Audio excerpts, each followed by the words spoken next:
হতাশা মাদক দিয়ে দূর হয় না। হতাশা দূর হবে, বলে দিব, তিনটা জিনিস, মাত্র তিনটা। কয়টা ভাই? এক, 5 ওয়াক্ত নামাজ। এক কি? নামাজে আপনি অজু করে সেজদা দেন, ইনশাল্লাহ আপনার মনে প্রশান্তি না আসলে আমাকে এসে বলেন যে আসে না। চোখের পানি, মনের আবেগ যা আছে আপনার ভিতরে, কষ্ট, দুঃখ, যন্ত্রণা, সব আল্লাহকে ঢেলে দিবেন ইনশাল্লাহ। নিজের আবেগ ধরে রাখবেন এখানে, আপনি আল্লাহর জন্য ঢেলে দিবেন। মানুষকে আবেগ দেখা কি লাভ?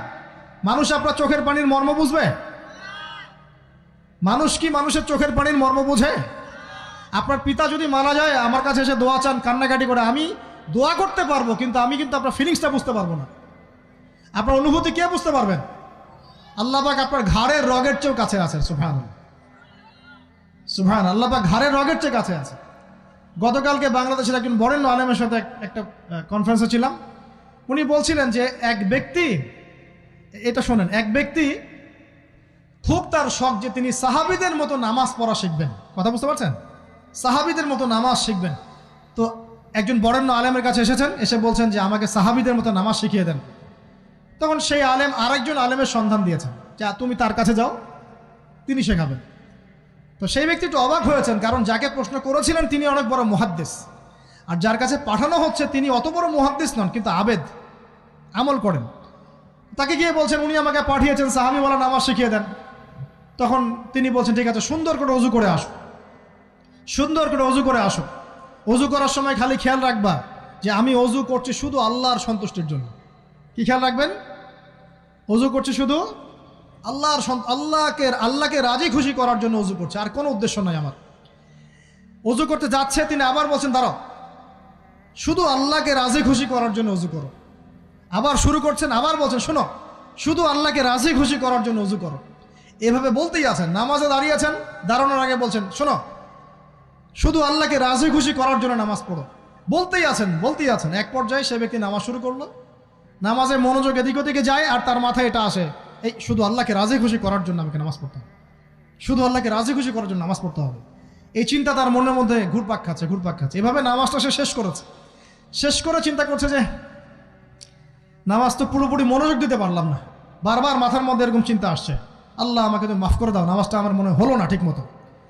তখন সে ফিরে এসে তার সে ওস্তাদকে বলছেন আমার তো নামাজ এরকম করে পড়লাম, কিন্তু শেষমেশ মনে হলো যে নামাজটা হয়তো কবুল হয় নাই, আল্লাহর কাছে খুব মাফ চাইলাম, আল্লাহ আমাকে মাফ করে দাও, নামাজটা মনে হলো না।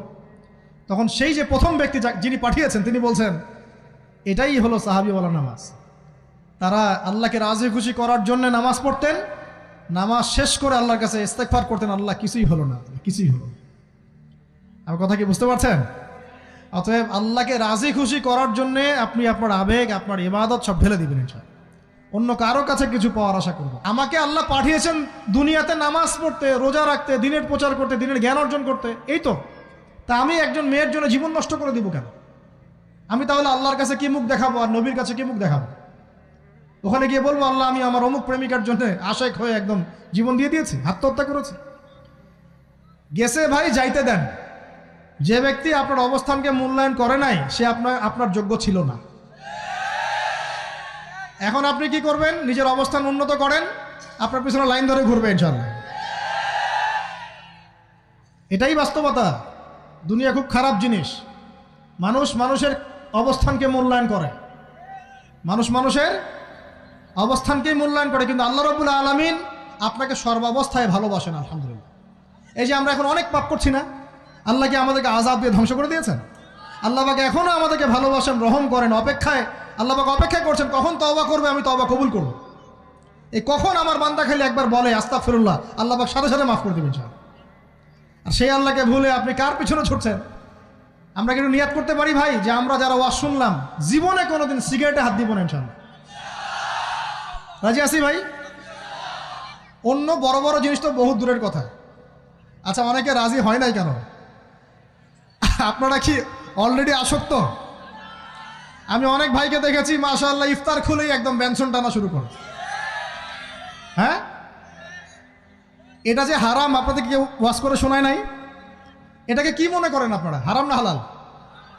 কেউ বলেছে মাকরু, নাকি মাকরু ফতোয়া দিয়েছে? মাকরুহ শব্দের অর্থ জানেন আপনি? মাকরুহ শব্দের অর্থ কি একটু শোনেন। সূরা বনী ইসরাঈল খুলবেন। কোন সূরা?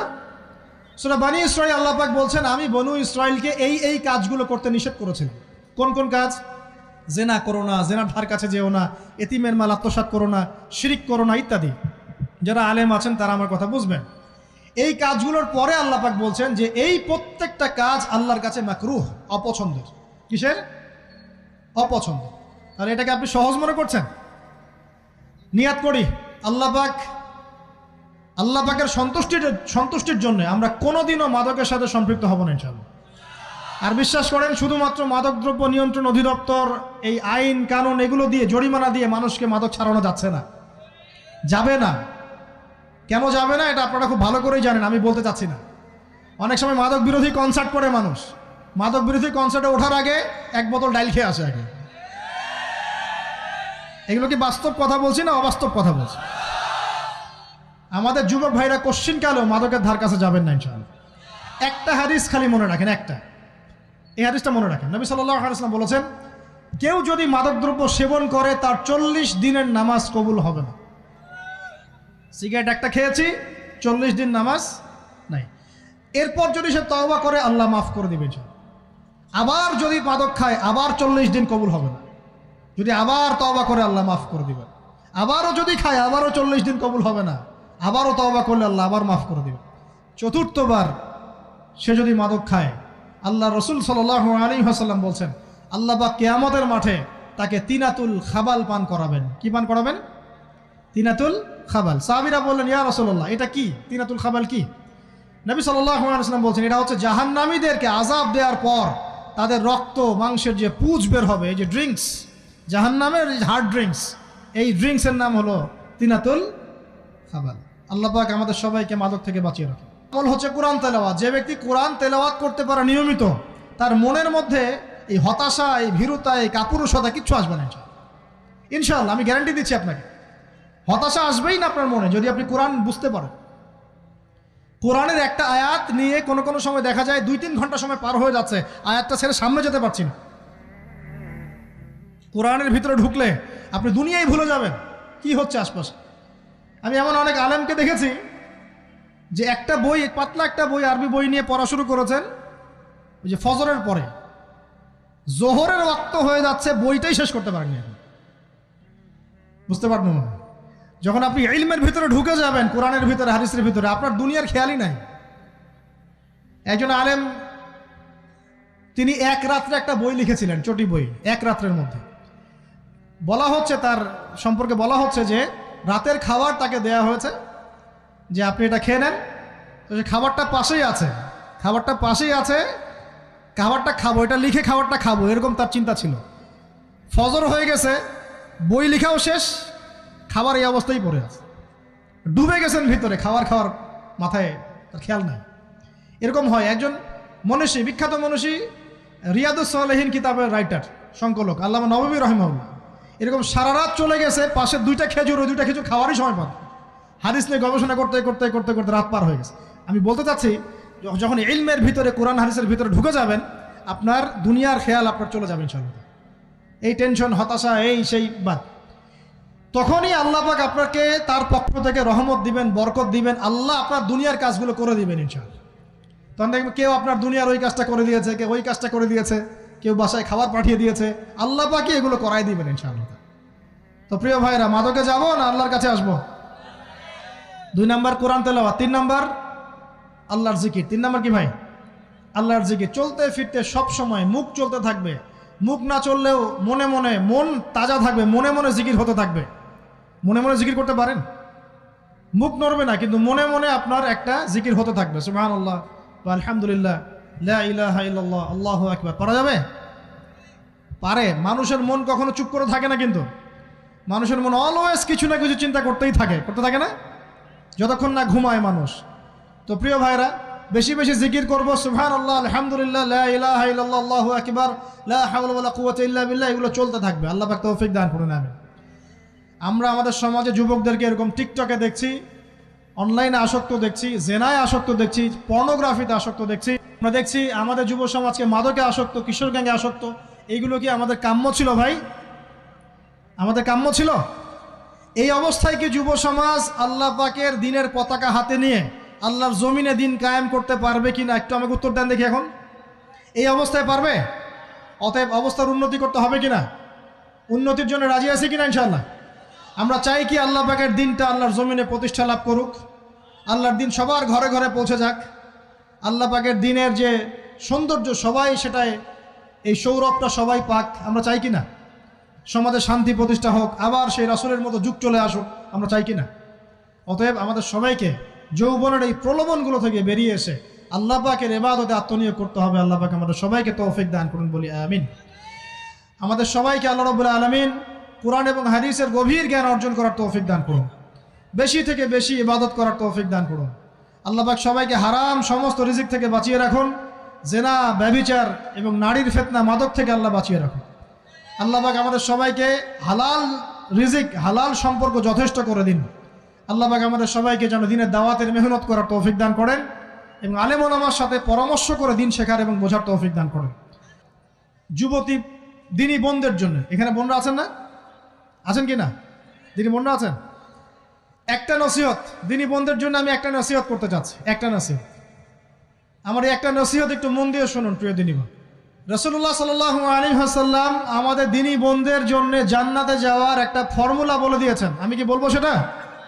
আচ্ছা, রাসূলুল্লাহ সাল্লাল্লাহু আলাইহি ওয়াসাল্লাম বলেছেন আমাদের দিনী বোনেরা, আমাদের মায়েরা, এই নারী জাতি মাত্র 4টা কাজ করলে জান্নাতের যে কোনো দরজা দিয়ে ইচ্ছা প্রবেশ করতে পারবে ইনশাআল্লাহ।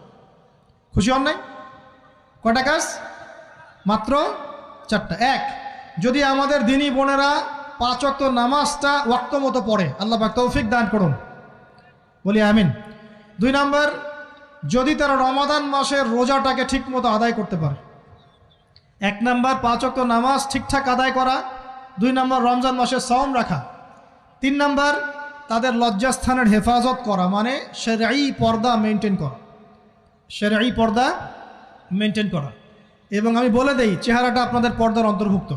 এটা নিয়ে অনেক বাকবিতণ্ডা হয় না সমাজে, চেহারা দেখানো যাবে কি যাবে না ইত্যাদি। চেহারা আপনার পর্দার অন্তর্ভুক্ত বিষয়, ফুল স্টপ। এর উপরে ফতোয়া অনেকে অনেকভাবে দিচ্ছে, কিন্তু বরেণ্য উলামায়ে কেরামের কিতাবগুলো ঘাটাঘাটি করেন, তাদের ফতোয়া হচ্ছে চেহারা আপনার পর্দার অন্তর্ভুক্ত বিষয়, চেহারা ঢেকে রাখবেন। আল্লাহ পাক তৌফিক দান করুন। চোখ থাকবে খোলা, ঠিক আছে। 4 নাম্বার, স্বামীর আনুগত্য করতে হবে। স্বামীর আনুগত্য, এই যে আনুগত্য শব্দ শুনলেই মানুষের একটা মানে নেগেটিভ ধারণা তৈরি হতে পারে। স্বামীর আনুগত্য মানে কি আমি তার দাসত্ব করব? আনুগত্য মানে, প্রিয় দিনী বোন, আনুগত্য মানে দাসত্ব নয়। আনুগত্য মানে কোরআন সুন্নাহর যে বিধানগুলো আপনার স্বামী আপনাকে পালন করতে বলবে, আপনি সেগুলো করবেন, আপনি করতে বাধ্য। কিন্তু স্বামী যদি কোরআন সুন্নাহর বাইরে কিছু করতে বলে, সেটা মানতে আপনি বাধ্য নন। স্বামী যদি আপনাকে বলে যে সুদ খাও, এই সুদি এনজিওতে আসো, নাম লেখাও। স্বামী যদি আপনাকে বলে যে আসো বেপর্দায় বাইরে যাই, সাজুগুজু করে বের হও, চলো ঘুরে আসে বেপর্দায়। স্বামী যদি বলে দেবরকে একটু খাবারটা দিয়ে আসো, আমার অফিসের কলিগ আসছে, খাবার পরিবেশন করো, আসো ডাইনিংয়ে আসো। এই যে হারাম কাজ, বেপর্দার আদেশ করছে, সুদের আদেশ করছে, আপনি সেগুলো পালন করবেন না। কিন্তু হালাল বৈধ যে কোনো বিষয় আপনি স্বামীর আনুগত্য করবেন, এটা আপনার উপর ফরজ। এই 4টা কাজ যদি আপনি করতে পারেন, জান্নাতের যে কোনো দরজা দিয়ে ইচ্ছা আপনি প্রবেশ করতে পারবেন ইনশাআল্লাহ। আল্লাহ পাক আমাদের দিনী বোনদেরকে এই 4টা কাজ করার তৌফিক দান করুন। আমাদের সবাইকে আল্লাহ পাক জান্নাতের জন্য কবুল করুন, বলি আমিন।